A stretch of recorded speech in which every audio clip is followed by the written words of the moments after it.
Guys, welcome to Better Bachelor. This is Joker. So today I'm going to talk a little bit about life satisfaction. And I had my other video that I posted just a couple of videos ago about why being single is awesome and why it's the best. And oftentimes we, we talk and we talk about why people become unhappy and why the divorce rate's so high and why all these other statistics or these other stories that show people are just unhappy. And a lot of times we'll get people that come on here on my channel or on any of the other guys going their own way stuff, and they say, man, that's just you. You've been hurt. Who hurt you? Well, this is a study that came out, and it's about happiness and life satisfaction. And this is Our World in Data. And this is a revision. They just had something that come out from 2017. It's a new revision. But I guess this is a pretty large statistical poll. I'll try to put up some numbers here. I don't have them right in front of me. But this was self-reported life satisfaction. And they go through and they show kind of a map of how everybody reports themselves as how happy they are. But there was an interesting graph on here that caught my attention. And it's called the effect of life events on life satisfaction. And in each individual plot, red lines mark corresponding point at any given time, and so on and so forth. But let's look at the stats on here because I want you guys to see this. So they ask people, how happy are you before an event happens, and then as it happens, and then after it happens. So they might ask somebody, how happy are you? Rate it from 1 to 10 or whatever, and they put out a number. And the next year they'll do it again, and the next year they'll do it again. And then they might become unemployed and they'll get asked again. And then a year after they're on. So they ask these over the course of multiple years, and they plotted a graph on this. And this really caught my attention because I find it fascinating. Let's just look at the graph and we'll take a look here. So when they ask women, we're not going to focus so much on unemployment. I mean, that's kind of a given. Same thing with layoff. I mean, people are usually, not happy about being laid off. But what I want to focus on is on the women's side for marriage, okay? And that's going to be the upper right graph here. If you look at it, 4 years before marriage, they're a little less than average happiness. And then it starts going up, and it peaks when the year that they're married. And then if you notice, it goes right back down to as happy as they were before, which is just average. And as a matter of fact, on the 5th year after marriage, they're unhappier than average. Go over to the guy's side.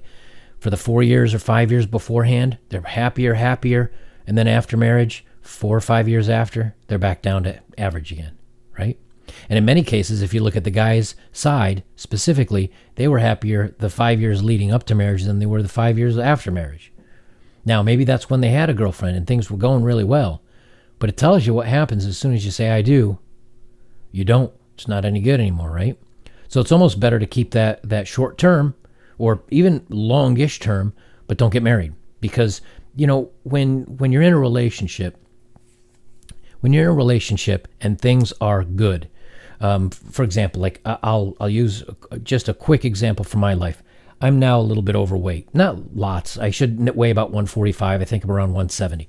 So I'm about 25 pounds overweight, a little more than I want to be. When I was in a relationship and things were going well, we were both active. If I put on a couple of pounds, she'd tease me about it, vice versa. We kind of kept each other in check a little bit. If I got attitude or she got attitude, you put it in check. And if the other person says, this is the way I'm going to be, and if you don't like it, it's over, then you just end things, right? You just say, well, you're not the person that I fell for anymore. But once you get married, you can take all that for granted. You don't have to keep the other person happy with you. They're there. They're kind of trapped in many ways. So after you get married, if your spouse or you gain 10 pounds or 20 pounds or 30 pounds or 50 pounds, and the everything that the activity in the bedroom chamber goes away, there's nothing you can do about that. You're now trapped. There's nothing holding anybody accountable. But when you're single and you're not married, they're held accountable. Because then, or not single and not married, I should say, in a relationship and not married, they're held accountable because if they start acting the fool, you just walk away, or they walk away, right? So you can see here, once you kind of say I do and everything's assumed and no one really has to try anymore, things go south. they go south hard. And everybody's less happy after marriage than they were beforehand. Now let's look at divorce, right? So the 4 years, 5 years leading up to divorce, both the women and the men are actually more unhappy leading up to the 5 years before, but both of them are unhappy. And then the year of their divorce, they're both back to average again. And then the men are immediately happy for the next 5 years, and the women slowly get there. It takes them 2-3 years, but eventually they're happier after the divorce. What about widowed?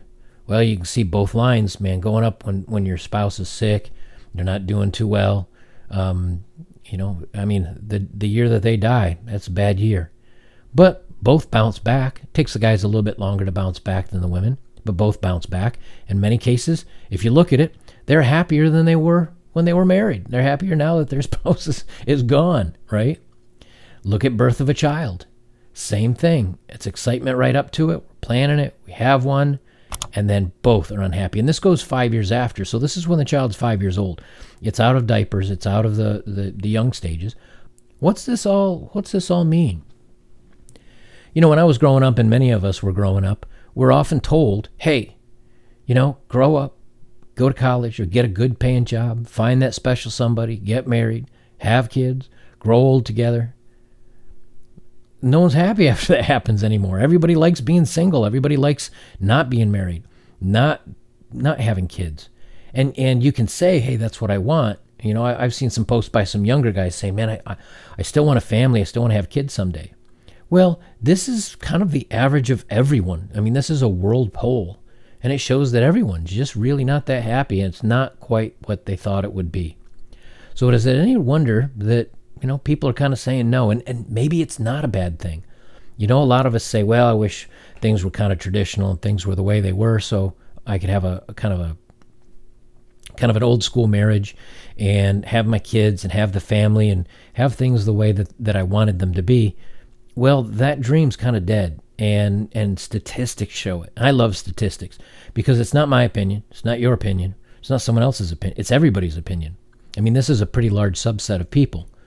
And so it just goes to show you that marriage and having children is just not what it's cracked up to be.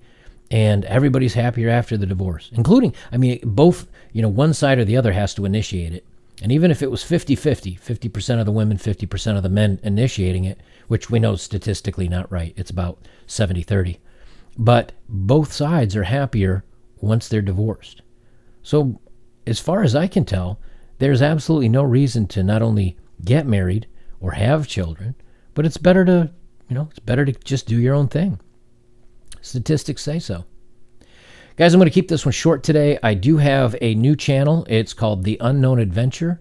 It's about my bus. It's about my travel to Peru is the only video I have up right now. But I've got that link down in the video description. If you would, please go down and check out that channel. With 100 subscribers, I get my own custom URL, which will be like /The Unknown Adventure, which is awesome. If I get 1,000 subscribers and I get 4,000 hours of videos watched over there, I might be able to monetize. So even though I can't monetize on this channel, I might be able to on the other one. And that may draw in some other types of people that aren't necessarily into the Bachelor life, but that are just into travel. So that may be able to help me out in the long run. If you'd still like to donate, obviously that would still be a huge help. Anything that you can send my way is muchly appreciated. You can find that little icon right over here. But go check out my new channel. If you'll subscribe and watch a little bit of it, I'd love your opinions, because this kind of stuff is easy. Well, not easy, but it's something that I'm passionate about.